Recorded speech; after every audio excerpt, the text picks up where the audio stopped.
Bueno, buenos días a todos. No sé vosotros, pero a mí se me hace esto más corto que, ¿no? Eso pasa rápido la hora, ¿no? No da tiempo de participar, que eso es bueno, ¿no? Llevo ya aquí, llevamos unos meses entre vosotros, como sabéis, y hasta ahora no he tenido tiempo de algún domingo poder decir algo. Así que hoy que me toca, digo, hoy voy a aprovechar, así que espero que no tengáis mucha prisa, tengáis la comida hecha, ¿no? Y así podamos echar aquí el resto del día. No hay prisa, dicen por aquí, ¿no? Bien. Bueno, bromas aparte. Bromas aparte, espero.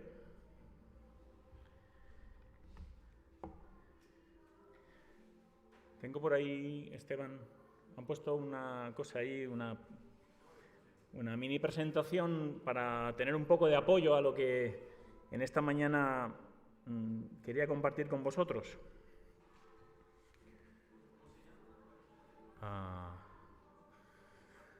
Eso. Me pregunta cómo se llama porque esta mañana le volví a cambiar el título a la presentación porque al final no sabía muy bien cómo llamarlo, ¿no? Y no sé si habéis tenido la experiencia en esto hoy en día de tener los mensajes, los WhatsApps y los Telegram y todo lo que queráis, que casi queremos ser el primero en pasar la noticia de haber recibido un mensaje que no era para nosotros o haber mandado un mensaje que no era para esa persona, ¿no? Pues no es pesada tu hermana. Recibe aquí, ¿no? No sé si os ha pasado eso. Y yo creo que en la Escritura aparece una situación donde más de una vez las personas recibieron un mensaje que no esperaban, ¿no? Quizás nosotros también alguna vez hemos recibido un mensaje de parte del Señor que, hombre, justamente este era el que no esperaba.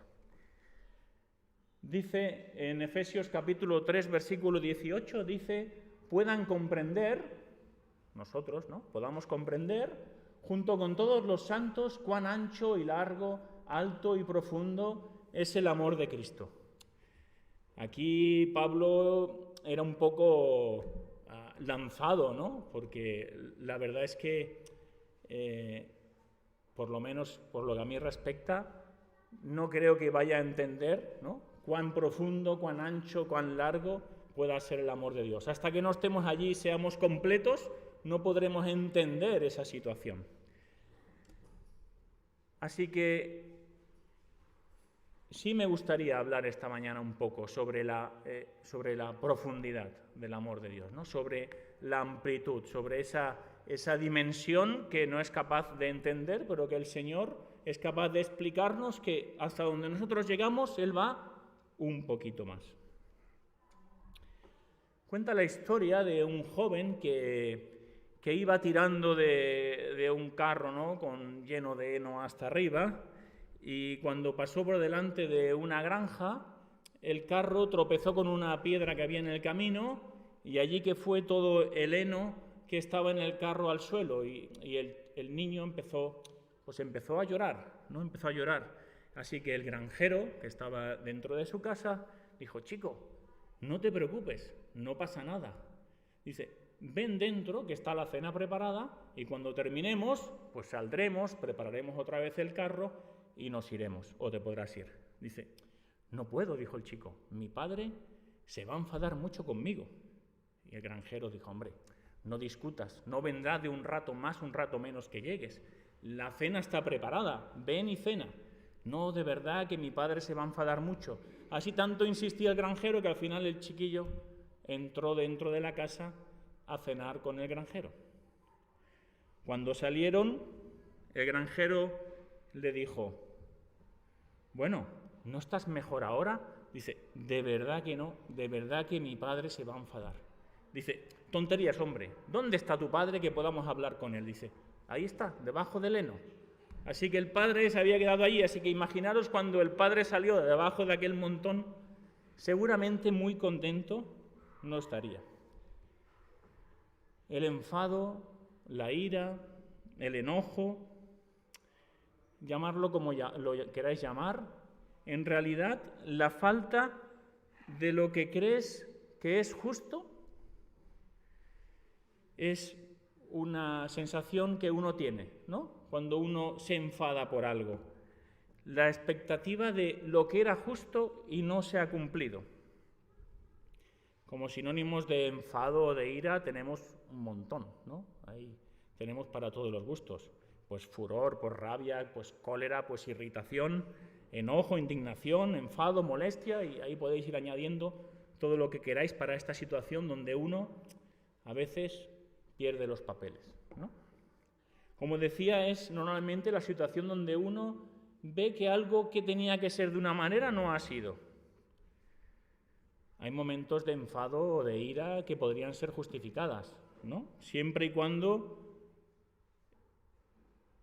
podamos decir que es una ira justa. ¿Qué caso vemos en la Escritura donde alguien se enfadó y era justo que se enfadara?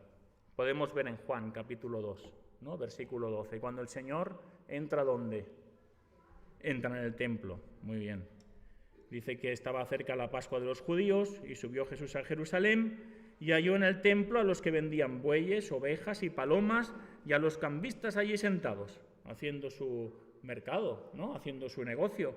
Dice, y haciendo un azote de cuerdas, el Señor, el que hizo un azote de cuerdas, echó fuera del templo a todos, y las ovejas y los bueyos, y esparció las monedas de los cambistas, y volcó las mesas, y dijo a los que vendían palomas, quitad de aquí esto, y no hagáis de la casa de mi padre casa de mercado. Entonces se acordaron sus discípulos que está escrito, el celo de tu casa me consume. Claro, en este caso sí que venía de parte de alguien que era justo y entendía lo que era justicia y lo que era lo correcto. De ahí que el Señor en este caso se pudiera enfadar, ¿no? En muchos casos nuestro enfado o nuestra ira, vamos a decir, puede ser injusta, ¿no? En muchos casos nuestro enfado provocado por lo que otros piensan, y nos han dicho, pues esto debería ser así. Y nosotros, los más valientes, agarramos eso como bandera, ¿no? Y hasta nos molestamos. En una situación de enfado, ¿no? En una situación de enojo, ocurre que todo lo que está alrededor, ¿cómo se ve? Se ve, ¿cómo decirlo, no? Se ve feo, ¿no? Realmente lo que ocurre alrededor de una persona que está enfadada no es agradable, ¿no? Incluso su entorno más cercano puede decir, oye, qué situación, ¿no? Ocurrió una cadena de supermercados que lo que hizo fue colocar detrás de las personas que atienden a los que venimos con una reclamación, con un cambio, que esto no me gusta, detrás de estas personas colocar un espejo para que vieran, ¿no? Cuando trataban a esta persona, normalmente uno llega ahí medio enfadado, ¿no? Vieran qué cara ponían, ¿no? Y de esa manera pudieran a lo mejor ser un poco más educados. Diría que parece, ¿no? O por no decir que sí, ¿no? Que nuestra sociedad está cada vez más irritada, ¿no? Y esto del coronavirus no ha ayudado nada a que la sociedad nos sepamos relacionar, al contrario, ¿no? Mírame y no me toques, ¿no?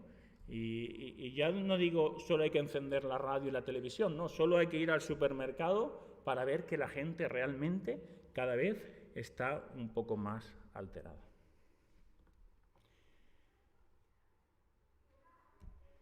Casi todos los que estamos aquí hemos oído hablar acerca de una historia trepidante que hay en la Biblia.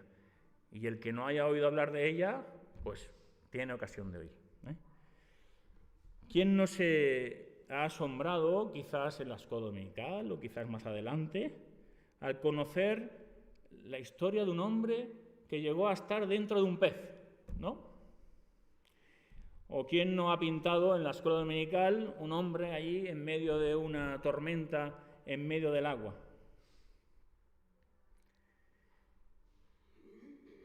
Cuando éramos niños quedamos asombrados, ¿no? Por esta historia de este personaje que se llamaba...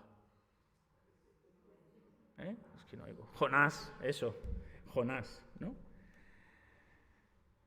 Y quedábamos asombrados, ¿no? De este personaje, que el Señor lo llamaba y que él tan contento iba ¿no? Y que se caía al agua y se lo comía un pez y lo echaban cerca de una playa y era capaz de salvar a una gran nación, ¿no? Más o menos, ¿no? Más menos que más, ¿no? Más menos que más. No para justificar a Jonás en su actitud, que ahora la iremos viendo, pero un poco para hacernos idea de en qué situación Jonás recibe en su móvil un mensaje que no era el que él esperaba. Le dice el Señor: ve a Nínive y diles que si no se arrepienten, ¿no? El Señor había pasado a juicio a esa ciudad. Jonás era un profeta judío, pero vamos a decir de pura raza. Estaba en el reino del norte, siglo IX, siglo VIII antes de Cristo. Y el Señor le dice que vaya a una ciudad donde es todo lo opuesto a lo que era un judío. Para ellos era, vamos a decir, la escoria. Ya se podían morir todos los que estaban allí.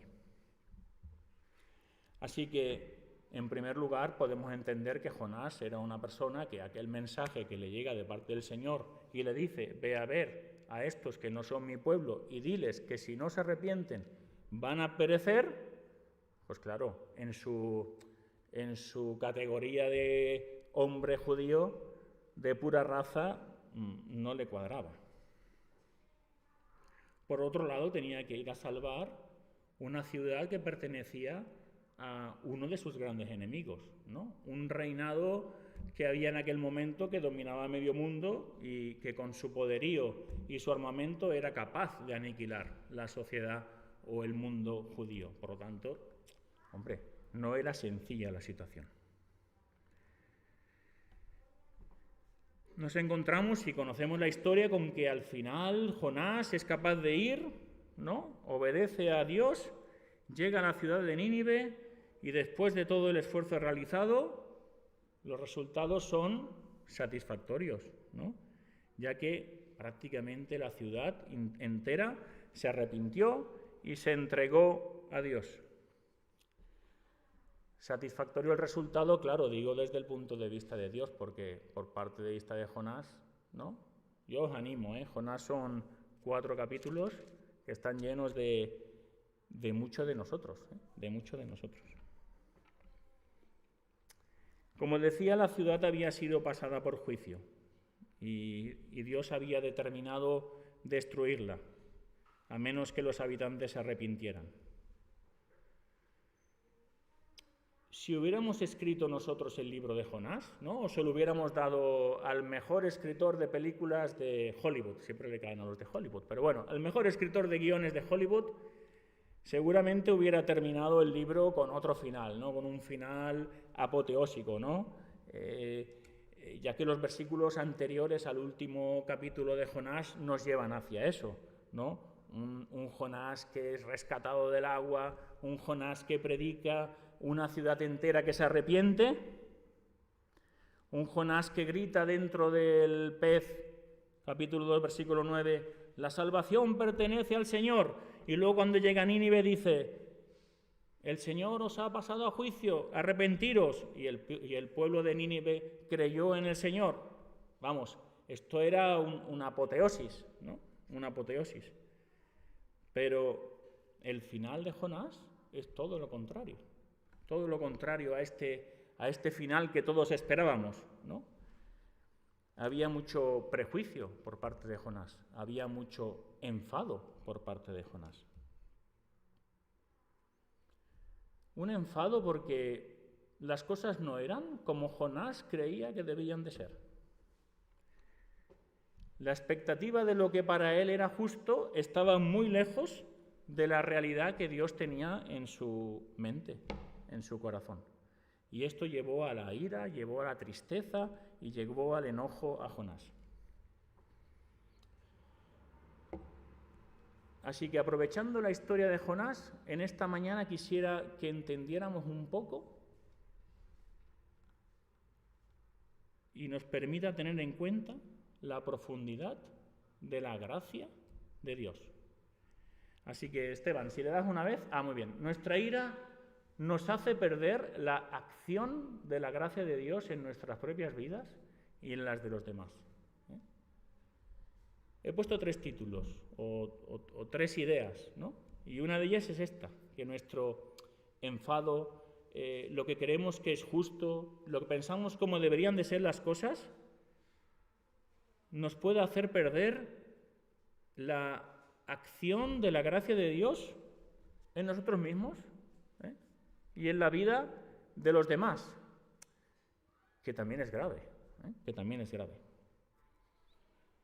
Dice el capítulo 4 de Jonás, versículo 1, dice: pero eso disgustó mucho a Jonás y él se enfadó.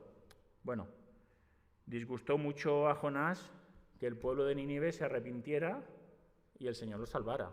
Ojo, Y oró al Señor y dijo: oh Señor, ¿no es esto lo que dije cuando aún estaba en mi país? Por eso me apresuré a huir a Tarsis, porque sabía que eres un Dios clemente y misericordioso, lento para la ira y abundante en amor, y que te estás arrepintiendo del desastre. Por eso ahora, Señor, por favor, quítame la vida, porque es mejor para mí morir que vivir. Y el Señor dijo: ¿haces bien en enfadarte? ¿Haces bien en enfadarte, Jonás? Jonás no estaba enfadado, estaba un poco más allá de enfadado, ¿no? Notablemente enfadado. Y es capaz de decirle al Señor: mira, Señor, es que yo ya sabía que tú los ibas a perdonar. ¿Para qué me haces a mí pasar el disgusto, el mal trago? Veremos aquí a un Jonás que se quiere mostrar perfecto, ¿no? ¿Quién no se ve perfecto? ¿Quién no se ve ahí delante del espejo y dice: hombre, si es que... Pues aquí estaba Jonás, perfecto, santo, había olvidado un poco que era también un pecador. O quizás pensaba que no era tan pecador como la gente de Nínive. Algo que quizás nosotros hayamos pensado alguna vez, ¿no? Bueno, al menos no tan malo como fulanito, o no tan malo como menganito, ¿no? Y como soy menos malo, pues merezco un poco más de misericordia, pero hombre, si el Señor le da un toquecito, ¿no?, a este otro. Lo que eso lleva a entender que existe un problema de comprensión de la profundidad de la misericordia de Dios. Una misericordia, por lo menos, poco común para el ser humano, para lo que el ser humano es capaz de hacer. En Lucas capítulo 15, versículo 7, ¿qué dice? ¿Habrá más alegría en el cielo por un pecador que se arrepiente que por 99 justos que no necesitan arrepentimiento?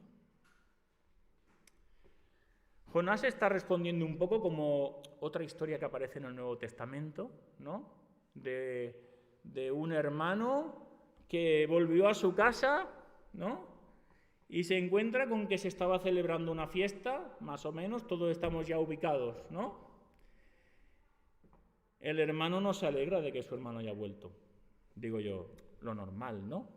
Ojo, que mi hermano se ha ido, se ha gastado lo que todo lo que se gastar donde quería, viene, y yo que estoy aquí, lo normal. Y además no se alegra de que el hermano vuelva, sino que además se molesta porque el padre, celebra una fiesta. Lo normal, ¿no? Lo normal. No vamos a juzgar aquí al hermano. Pero al final el enfado, la ira que uno pueda tener, se convierta en algo que no te deja avanzar, no te deja ver como el Señor ve, con esa profundidad, con esa misericordia que tenía sobre el pueblo de Nínive, aun siendo un pueblo totalmente gentil.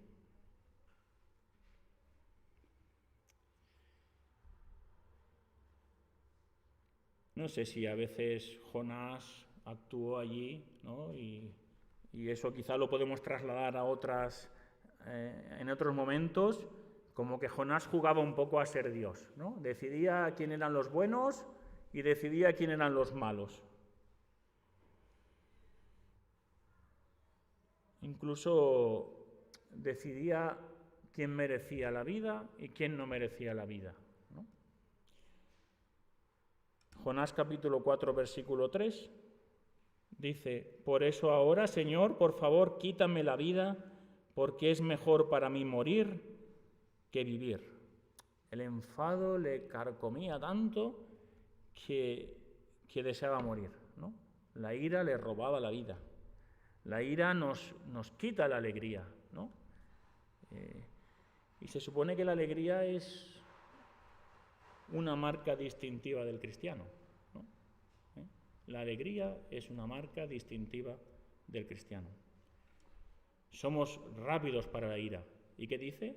Que Dios es lento para la ira y grande en misericordia. Ojo, lento para la ira, y allí mantuvo a los de Nínive, y grande en misericordia, y los salvó a todos. La misericordia de Dios es un amor puro, ¿no? Como lo llama en el Nuevo Testamento, ágape, ¿no? Un amor ágape. Es el amor que Dios tiene hacia su Hijo y el amor que Dios tiene hacia el ser humano. El amor ágape es un amor que se sacrifica. El amor que vemos en Juan capítulo 3, versículo 16. Porque tanto amó Dios al mundo que dio a su Hijo unigénito, ¿no? Un amor que se sacrifica. Por lo tanto, el corazón del cristiano no es para el juicio o para la venganza de Dios, sino que el corazón del cristiano es para que toda la gente llegue a conocer el amor de Dios. No importa cuál malo sea el corazón de esa persona, o no importa cuánto nosotros creamos si merece o no lo merece. Gracia es gracia. Gracia es gracia. Y en este caso la gracia es divina y es universal. No, el Señor no hace acepción de personas. La gracia de Dios es divina, por supuesto, y es universal.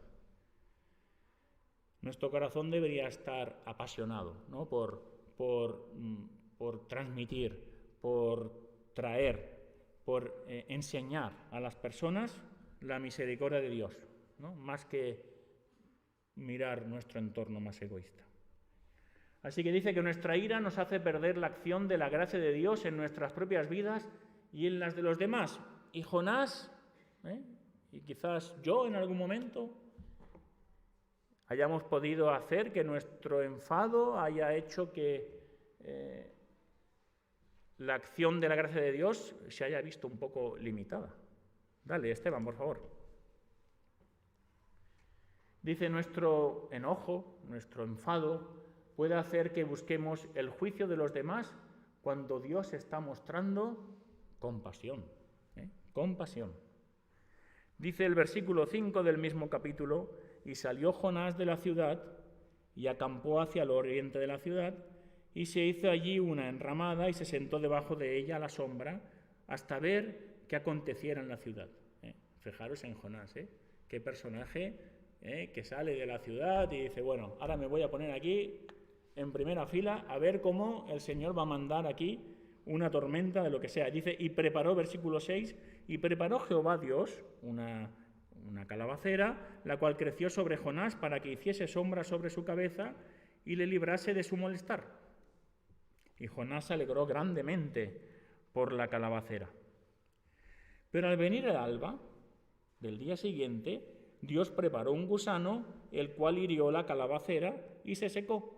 Y aconteció que al salir el sol, preparó Dios un recio viento solano, y el sol hirió a Jonás en la cabeza, y se desmayaba y deseaba la muerte, diciendo: mejor sería para mí la muerte que la vida.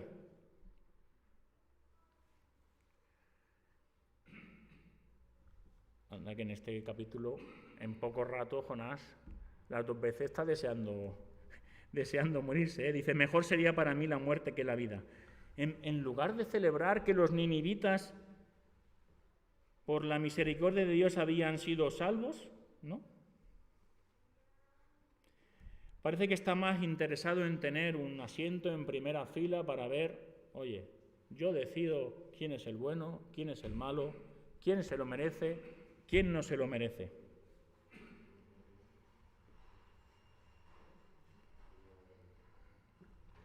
Mientras Jonás espera fuera, ¿no?, de la ciudad a ver el espectáculo en primera línea, el Señor le envía otra lección, ¿no?, para el pobre Jonás.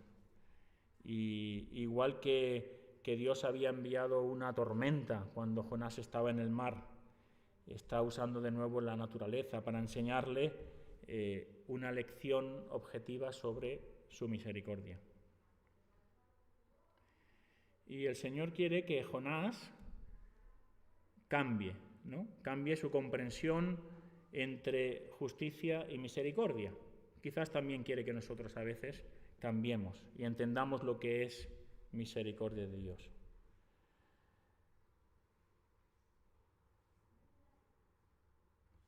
La verdadera fuente de tristeza, ¿no?, o de pesadumbre por parte de Jonás no era el sol, no era la tormenta, no era el pez, no era la ciudad de Nínive. Realmente la verdadera fuente de la dificultad que tenía Jonás era su relación con Dios. Había algo que no había entendido de a quién servía. Como hemos leído, para seguir con la lección, dice que Dios envía un gusano a comerse esa planta que había crecido y que le daba esa sombra tan agradable, ¿no? Y dice que además de que se come la planta, el Señor esa mañana levanta un viento caluroso, ¿no?, y empieza a aumentar el calor. No sé, como aquí en Andalucía, ¿no?, en verano, 12, 1 de la tarde, que se te secan las cuencas de los ojos, ¿no? Y Jonás vuelve y regresa a la desesperación y desea otra vez la muerte, ¿no? Muchas veces no interpretamos bien la profundidad de la misericordia de Dios, ¿no?, ni entendemos bien la gracia de Dios en nuestras propias vidas y en las de los demás. La gracia de Dios no es una afrenta a nuestra justicia, a lo que nosotros creemos que esto es justo. La gracia de Dios es nuestra única esperanza, ¿no?, y es la esperanza de la salvación del mundo, y no queda otra, ¿no?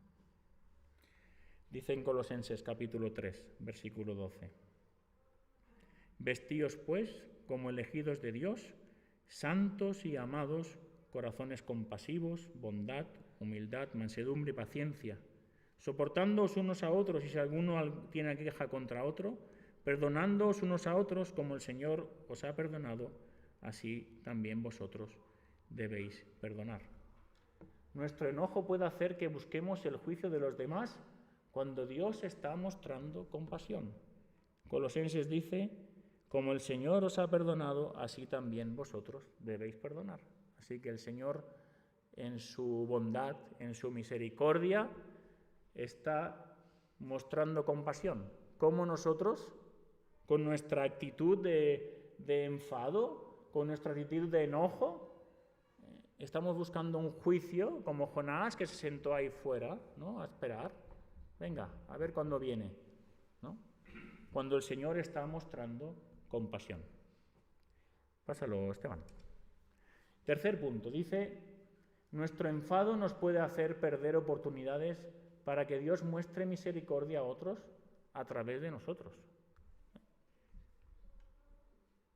Este es un punto importante, ¿no?, que nuestro sentido de lo que es justo, de cómo deberían de ser las cosas, puede hacer que perdamos oportunidades para que Dios muestre misericordia a otros a través de nosotros.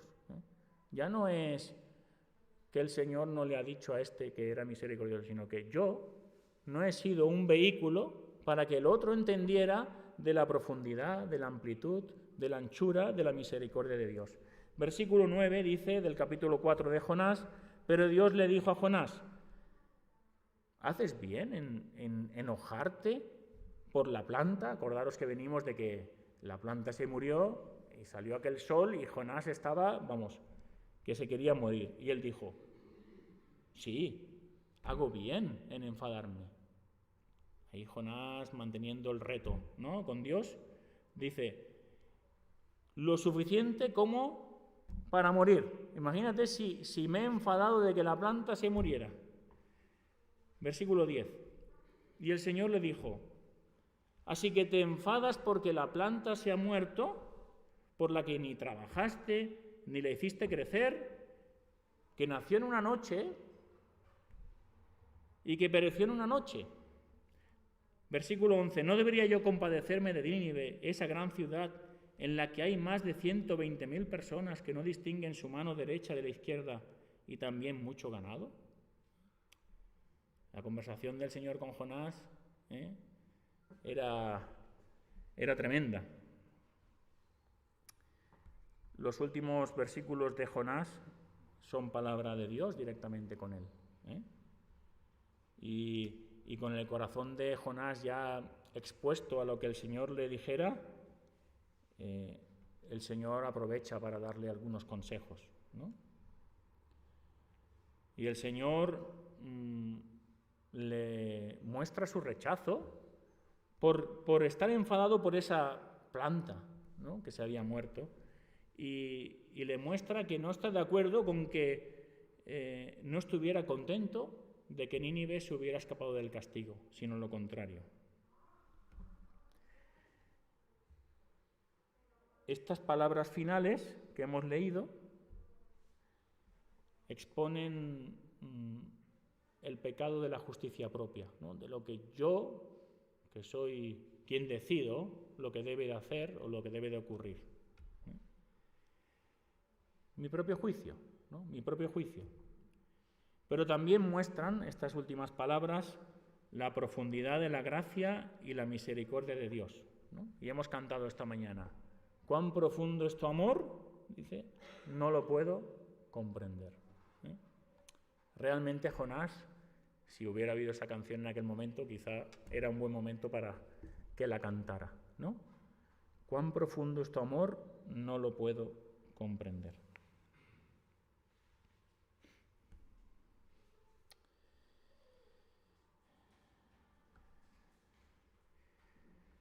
Dios nos dice, y Dios le dice a Jonás, ¿qué estás enfadado por esa planta? ¿No? ¿Qué significó para ti esa planta? ¿No? Apenas tuviste tiempo de disfrutarla, si ni la plantaste, si creció en una noche y se murió al día siguiente, si es que no tuviste tiempo de tener un apego, ¿no? Así que tu preocupación era solo por el interés propio, aquello que a mí me conviene, no por un amor que tú tuvieras, en ese caso, por la planta, ¿no?, por lo bien que estaba, ¿no? Ni siquiera era su jardinero, ni la había plantado, ni la había regado, ni nada, había salido ahí.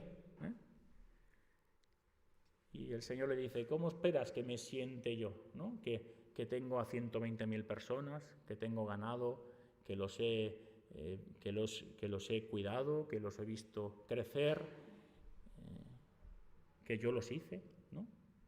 ¿Y no quieres que yo tenga aprecio por ellos?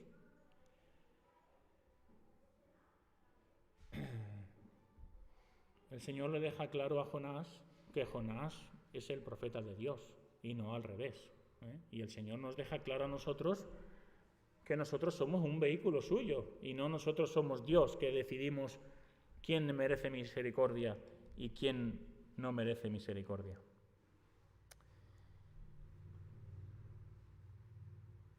Nunca sabremos el resultado o la respuesta de Jonás, ¿no?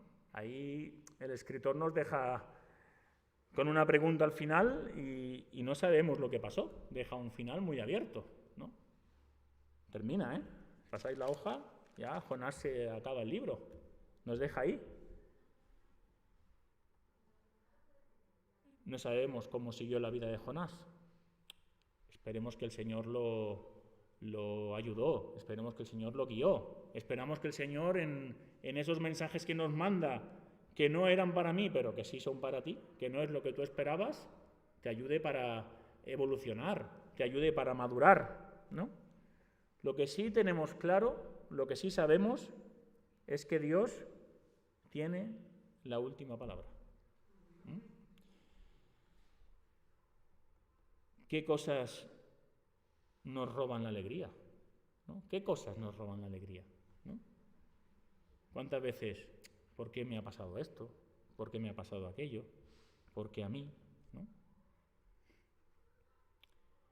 No podemos permitir que las circunstancias, la ira, los prejuicios y especialmente la falta de perdón nos roben el conocimiento de la verdadera profundidad y la verdadera belleza de la misericordia de Dios.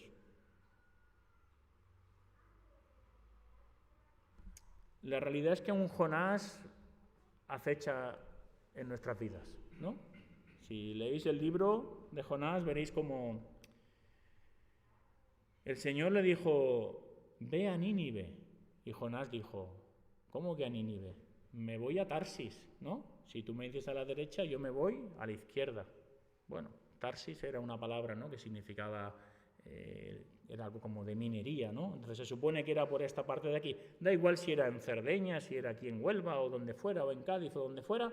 La realidad es que era lo opuesto a lo que el Señor le había pedido. Como digo, hay un Jonás que nos acecha a todos nosotros, ¿no? Nacemos egoístas y el Señor quiere que salgamos de nosotros mismos. El primer paso es darse cuenta de poner en primer lugar lo que es importante para Dios como importante para nuestras vidas. Lo que el Señor considera que es lo bueno, eso es lo bueno que debe de ser para nosotros.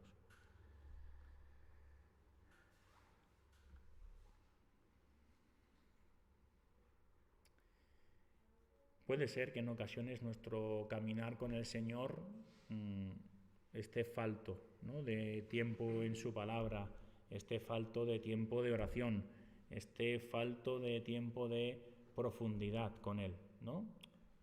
Si cuando Jonás sale, ¿no?, y aparece delante nuestro, ya vemos que Jonás no entendía quién era el Dios que tenía, ¿no?, que era un Dios misericordioso.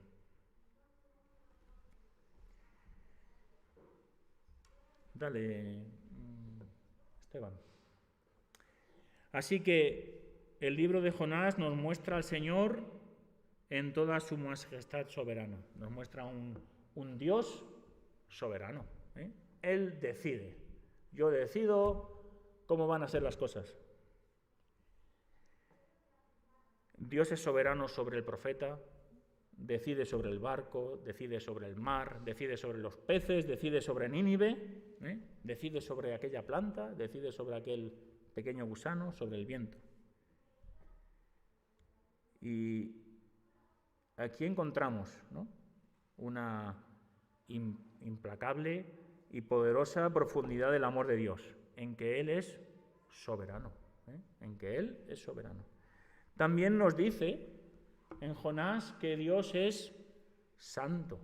También nos dice en Jonás que Dios es santo. Y le dice a Jonás que vaya a Nínive. ¿Por qué?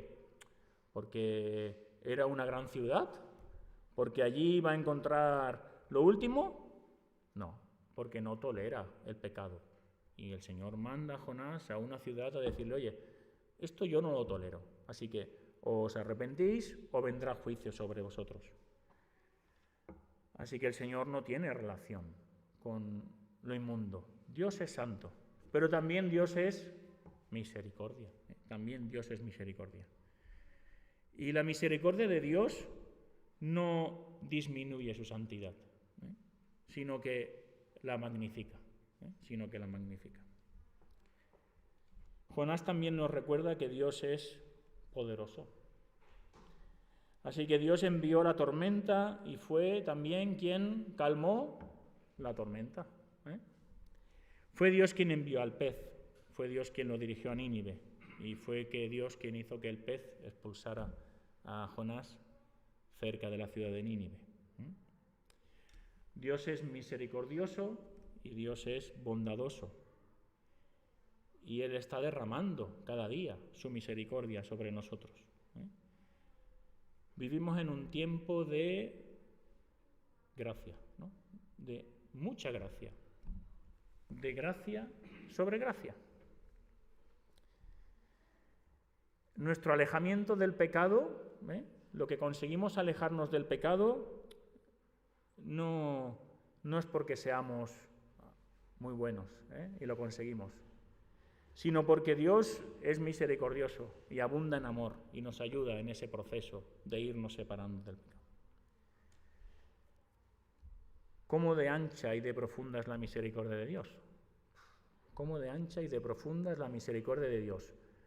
En la ciudad de Nínive vimos que la misericordia de Dios era grande, ¿no?, para aquella gente que vivía en pecado. Para la vida de Jonás también fue misericordioso. El Señor le podía haber llamado la atención de otra manera, ¿no? ¿Cómo de ancha y profunda es la misericordia de Dios? Tanto como el hecho que vinimos a celebrar esta mañana, ¿no? Vinimos a celebrar la muerte por cada uno de nosotros en la cruz del Calvario. Así que fijaros si no es grande, ¿no?, su misericordia, que fue capaz de venir y morir, no por la humanidad, que sí, sino por mí, ¿no?, y por ti, y por ti, y por ti. Dale una vez más. Ya para terminar, solo como resumen. Nuestra ira nos hace perder la acción de la gracia de Dios en nuestras propias vidas y en las de los demás. Nuestra situación de lo que creemos cómo debía de ser y cómo fue, puede hacer que la acción del Señor sobre nuestras vidas se vea mermado, pero además en la vida de los demás. Nuestro enojo puede hacer que busquemos el juicio de los demás cuando Dios está mostrando compasión. Y nuestra ira o nuestro enojo puede hacer que perdamos oportunidades para que Dios muestre misericordia a otros a través de nosotros. Decía esta mañana el hermano Alfredo, ¿no?, que somos luz, ¿no? Somos luz, cada uno de nosotros somos luz. Y el rencor no es luz. Y cuando lo decía digo, mira a Jonás ahí, el rencor no es luz, el rencor es tiniebla, directamente. Y pensar que somos hijos de Dios y como tal debemos de comportarnos. Pues espero que haya sido de utilidad para vosotros.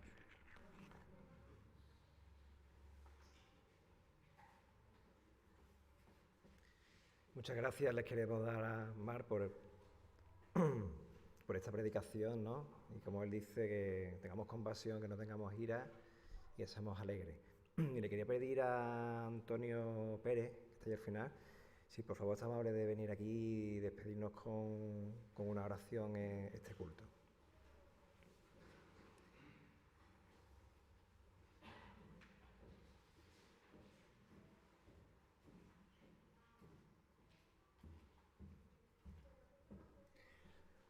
Señor, te damos gracias por este día, por la oportunidad de estar aquí compartiendo de tu palabra y tu enseñanza, Señor. Una palabra que siempre nos conforta, que nos ayuda y que nos guía. Señor, esta mañana hemos escuchado acerca de la luz, hemos escuchado acerca del amor. Ayúdanos a seguir hablando a los demás de que tú eres el único que representa el inmenso amor que solo tú eres capaz de mostrar por todos nosotros. Ayúdanos a entender, a comprender y a caminar en tus pasos. Y bendice el resto de este día, guíanos y acompáñanos en él. En el nombre de tu Hijo Jesús te lo pedimos. Amén.